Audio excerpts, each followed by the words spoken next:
people are suffering due to the economic debacle caused by members of the former government. President Maithripala Sirisena made this statement speaking at the inauguration ceremony of the Sri Lanka Economic Forum in Colombo today.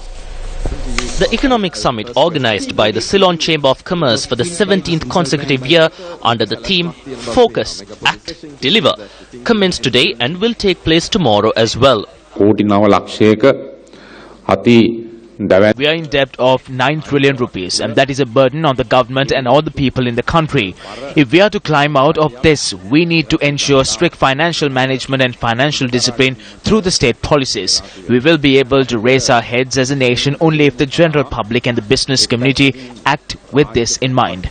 The government, politicians, government officers, businessmen and the general public must understand the situation, and everyone must contribute in finding solutions to the economic issues. The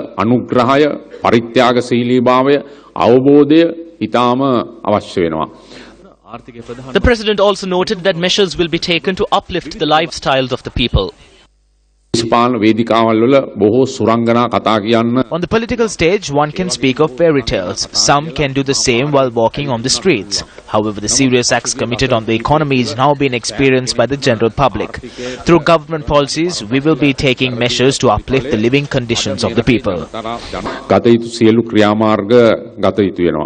Country seems to be on the cusp, seems to be making some headway towards putting in place conditions for sustained growth and development, not grasping for quick fixes and sugar highs, boom and bust cycles of the sort we've seen in the past, but trying to create a foundation, a strong macroeconomic fundamentals and a clear plan to go ahead.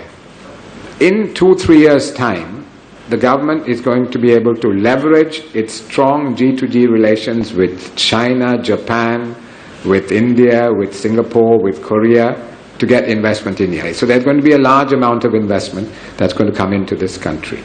But that is going to take 2-3 years. In those next couple of years, I think the main responsibility is going to lie with the people in this room and others in the private sector in this country. The activation of the animal spirits of the Sri Lankan private sector is crucial if we are to get the economy going in the next year or two, while these other development plans come to fruition. The Minister of Finance commented on the government's revenue generation. By putting the expenditure under control, the revenue is the next most important thing. We want to lay emphasis that capital expenditure spent today is the revenue for tomorrow.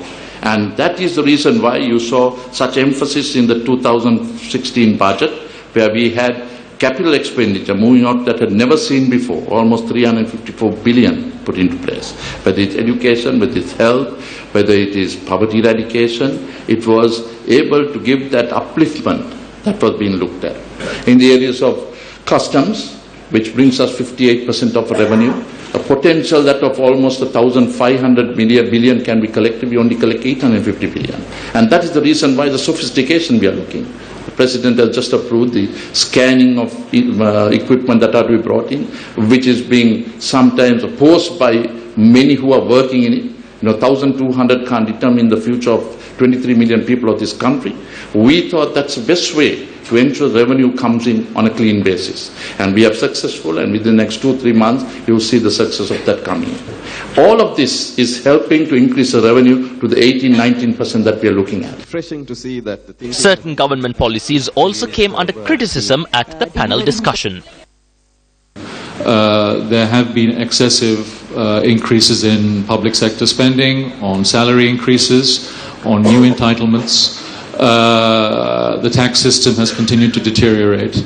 The IMF program is supposed to reverse that process, but we have seen some unwelcome developments subsequently. There have been too many ad hoc measures on taxation. Business is understandably very vexed because of high levels of unpredictability and uncertainty that continue from the last regime.